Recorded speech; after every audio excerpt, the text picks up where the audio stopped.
téléspectateurs de Bloc 221 TV, bonjour et bienvenue.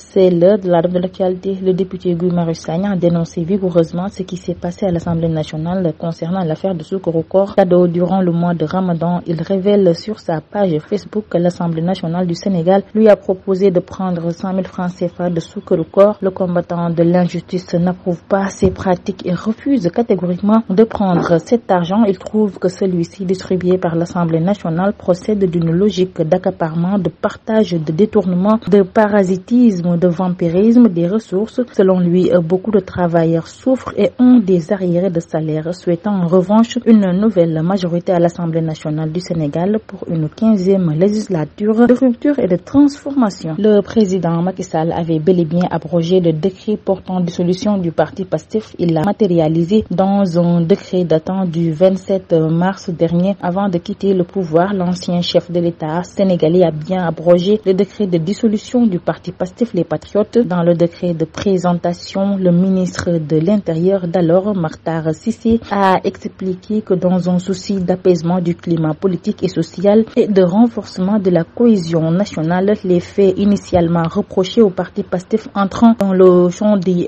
infractions ouvertes par l'amnistie, il convient d'abroger la mesure de dissolution en application de ladite loi. Fraîchement élu président de la République du Sénégal, Bassirou Diomaye Diakhar Faye va effectuer son premier voyage officiel en Mauritanie ce jeudi 18 avril 2024. Derrière ce déplacement auprès de son homologue est aîné Mohamed Ould Cheikh El Ghazouani, président en exercice de l'Union africaine depuis mi-février dernier. Plusieurs dossiers hautement stratégiques seront abordés.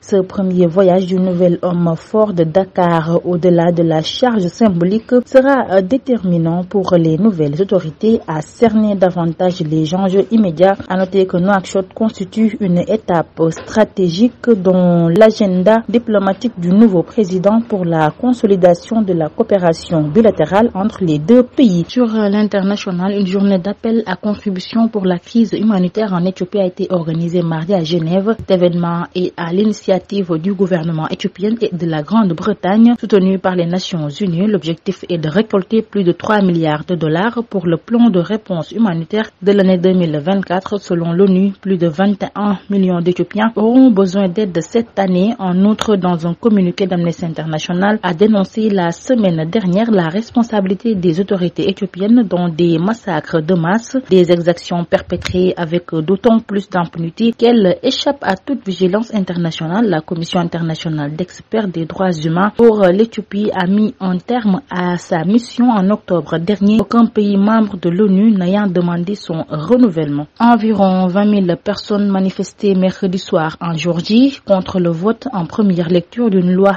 controversée sur l'influence étrangère, jugée liberticide par ses détracteurs, a constaté un journaliste de l'AFP. Les manifestants se sont rassemblés devant le Parlement avant de marcher vers le bureau du Premier ministre à Tbilissi, la capitale de ce pays du Caucase qui aspire à intégrer l'Union européenne. Les Émirats arabes unis, l'un des pays les plus secs de la planète, ont été frappés par des pluies torrentielles qui ont causé des inondations soudaines et fait 18 morts dans la principauté voisine d'Oman. Après l'annulation et le détournement de dizaines de vols la veille, les voyageurs ont été invités à ne pas se rendre à l'aéroport de Dubaï, le plus fréquenté au monde en termes de trafic international, sauf en cas d'absolue nécessité. Les vols continuent d'être retardés et détournés. Pour rappel, la tempête a touché les Émirats arabes unis et Bahreïn dans la nuit de lundi à mardi après avoir frappé Oman, un autre pays du Golfe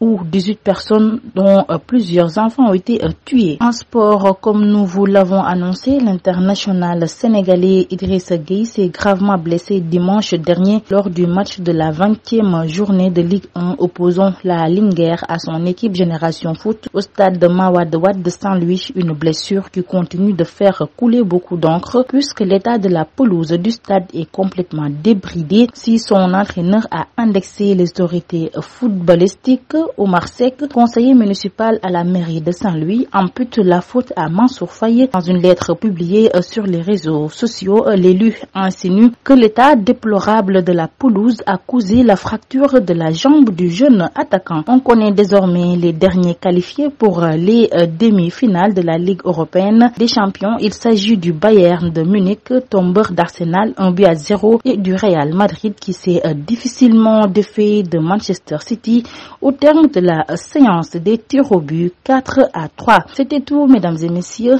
Nous vous donnons très prochainement, mais d'ici là, restez avec nos programmes. Bloc 221 TV.